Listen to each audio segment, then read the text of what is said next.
Hey les bang, j'espère que vous allez bien, en tout cas moi ça va nickel. On se retrouve aujourd'hui pour la nouvelle vidéo sur la Ligue 2, la 13e journée, 10 matchs à analyser ensemble qui sont les suivants. Amiens contre Saint-Etienne, Bordeaux contre Annecy, Sochaux, Quevilly, Rouen, Grenoble, Valenciennes, Caen contre Rodez, Guingamp contre Bastia, Paris FC qui reçoit Laval, Pau qui affronte Nîmes, Niort qui reçoit Dijon et enfin Le Havre contre Metz. Mais avant tout, n'hésitez pas à mettre un petit pouce et également mettez un petit commentaire avec votre pronostic et abonnez-vous. Surtout, on est au-dessus des 11 300. N'hésitez pas également à aller sur mon site VIP. L'adresse est sur l'écran et également en description. Les 3 réseaux sociaux vous attendent, Telegram, Instagram et Twitter, où il y a une code safe et une code fun tous les jours. On parle d'abord du classement. Premier Bordeaux avec 24 points, deuxième Le Havre avec une unité de moins. Deux autres équipes sont en égalité à la seconde place, Sochaux et Amiens. Cinquième Valenciennes avec 22 unités, sixième Grenoble avec 19 points, septième Caen avec 18 à égalité avec Guingamp qui a également 18 points. En fin de classement, 16e Annecy avec 12 unités, 17e Rodez avec le même nombre de points, 18e Nîmes avec 11 points et 19e et 20e Saint-Etienne et Niort, tous les deux avec 8 unités. Et on attaque avec Amiens qui reçoit Saint-Etienne. Les Amiénois sont en haut du classement alors que les Stéphanois sont à l'avant-dernière place. Les Amiénois sont vraiment proches d'un retour peut-être en Ligue 1. Il faut juste qu'ils restent constants même s'ils viennent de perdre leur dernier match contre Nîmes en déplacement. Mais si on prend leurs 4 dernières rencontres en championnat, c'était 3 victoires et donc un seul revers. Ils ont à domicile d'ailleurs beaucoup de solidité, 4 victoires et un seul petit match nul. Ils vont avoir beaucoup de confiance pour accueillir les Stéphanois qui ne s'en sortent pas, qui sont avant-derniers du classement, qui ne gagnent quasiment plus, 4 matchs sans victoire consécutive, des défaites à Guingamp contre Sochaux et contre le Paris FC, des équipes qui veulent monter en Ligue 1. Et ça montre vraiment la différence de confiance entre ces équipes-là et les Stéphanois. Mon pronostic sera une défaite des Verts 2-1 en Picardie avec le draw no bet et le pari remboursé si match nul, une cote à 1,73. On enchaîne avec Bordeaux contre Annecy. Les Bordelais viennent de reprendre la tête après leur match nul en Corse, un but partout. Les Bordelais sont vraiment sur une très bonne dynamique. Ils espèrent bien entendu remonter de suite dans l'élite après l'avoir quitté la saison dernière. Depuis leur défaite à Saint-Etienne, ils ont enchaîné 3 victoires et un match nul. Côté Annécéen, ils sont un peu en dents de scie, sont actuellement au-dessus de la zone de relégation, mais c'est de justesse et ils viennent de s'incliner à domicile une fois de plus contre Pau. C'est leur deuxième défaite consécutive à la maison et sur les 4 derniers matchs, ils sont sur 3 défaites et une seule victoire et elle était à Guingamp 4-0, ce qui est limite surprenant. En tout cas, sur ce match-là, je vois Bordeaux s'imposer 2-0 et je vois les deux équipes ne pas marquer avec une cote à 1,83. On poursuit avec Sochaux qui reçoit Quevilly, Rouen. Les Sochaliens sont dans le bon wagon à un seul petit point des Bordelais.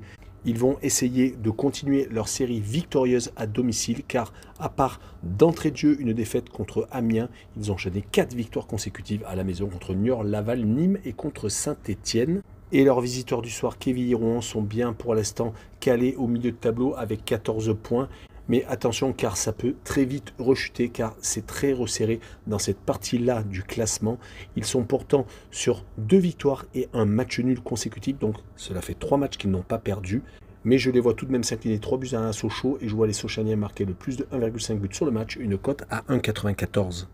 La rencontre suivante est Grenoble qui reçoit Valenciennes, 2 équipes en forme qui sont 5e et 6e, qui ont de nouvelles ambitions cette saison car Grenoble avait eu un énorme coup de mou la saison passée étant jusqu'au bout menacé de descendre en national et Valenciennes a toujours été plus ou moins en milieu de tableau voire en fin de classement et là ce n'est plus la même chose. Les Grenoblois n'ont pas perdu depuis 3 rencontres, ont gagné 2 fois contre Laval et Niort et ont fait match nul à Saint-Etienne. Les Valenciennois, eux, sont sur 3 victoires consécutives contre Sochaux, le Paris FC et Guingamp, en plus 3 prétendants aux montées dans l'élite. C'est pour cette raison que mon pronostic sera à 1 but partout et le home no bet avec le match nul remboursé 6 victoires de Grenoble à la maison, une cote à 1,80. On poursuit avec Caen qui reçoit Rodez. Les Canets sont en train de rentrer dans le rang, même s'ils ont gagné il y a peu de temps contre Niort à domicile, mais sur les 4 derniers matchs, c'est tout de même 3 défaites et un seul succès. Mais ce qui est marquant, c'est que quand ils perdent, ils ne marquent pas de but. Ils ont tendance à avoir très peu de réactions, malheureusement pour eux. Ils vont jouer contre Rodez qui, de leur côté, sont à une 17e place très inquiétante, mais depuis 3 rencontres, ils ne perdent plus. 3 matchs nuls consécutifs contre Guingamp, Pau et Le Havre. C'est tout de même à noter. Sur cette rencontre, je vois quand même Caen s'imposer 2-1 et je vois le plus de 2 buts sur le match, une cote à 1,71. On enchaîne avec Guingamp qui reçoit Bastia. Les Guingampais peuvent avoir les mêmes remarques que les Cannais, car eux aussi sont en train de rentrer dans le rang. Ils ont d'ailleurs le même nombre de points que les Normands. Et ils restent sur 4 matchs sans victoire, ce qui est compliqué, 2 matchs nuls et 2 défaites, où ils n'ont d'ailleurs pas marqué de but. Côté Bastiais, c'est plutôt inconstant. Ils viennent de se faire accrocher par Bordeaux à domicile. Certes, c'était contre le leader, mais quand on voit leur dernier match, c'est 2 victoires, 2 matchs nuls et 1 défaite. On va dire que c'est tout de même positif, car ils sont 9e au classement. Sur cette rencontre, je vois un 0-0 et je vois le Omnobet avec le match nul remboursé, 6 victoires de Guingamp à domicile, une cote à 1,75.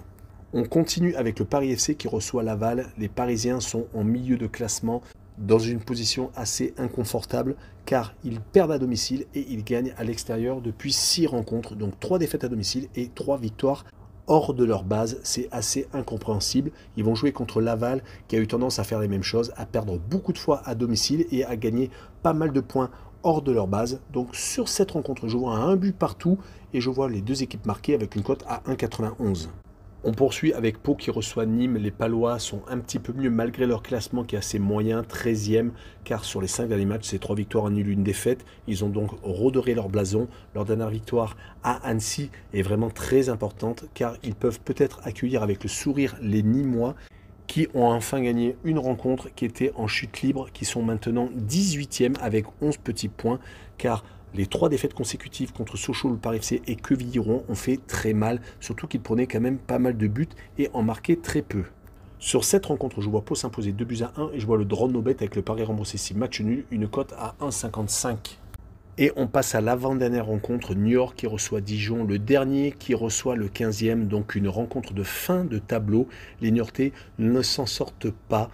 4 victoires et un petit partage de points sur les 5 derniers matchs, c'est vraiment famélique, surtout qu'ils n'ont pas marqué un seul petit but lors de ces 5 dernières rencontres. C'est très compliqué. À la maison, ils sont quasiment inoffensifs. Ils vont jouer contre Dijon, qui n'est pas beaucoup mieux, qui a 3 défaites et 2 matchs nuls. Mais Dijon, on les connaît, comme la saison dernière, quand on ne les attend plus, ils sont capables de prendre des points, comme je les vois d'ailleurs gagner 2-0 à Niort, et je vois la double chance N2 avec une cote à 1,44. Et on finira avec Le Havre contre Metz. Cette affiche aurait dû être le top en Ligue 2. Mais seuls les Havrais assument leurs ambitions car ils ont 1 point de retard sur le leader bordelais. Les Messins, quant à eux, sont englués au milieu de tableau. Ils ne gagnent quasiment plus une seule victoire sur les 5 derniers matchs. Ils viennent par contre de se faire accrocher par Sochaux 0-0. Ça peut être un point positif. Totalement à l'opposé des Havrais qui ne perdent pas depuis 5 rencontres, 3 victoires et 2 matchs nuls et un seul but encaissé. C'est pour cette raison que je vois Le Havre s'imposer 1-0 dans ce duel et je vois le moins de 2,5 buts sur le match, une cote à 1,72. Voilà, on en a fini. N'hésitez pas à mettre un petit pouce, un commentaire, vos pronostics et abonnez-vous. Tchou les bambing!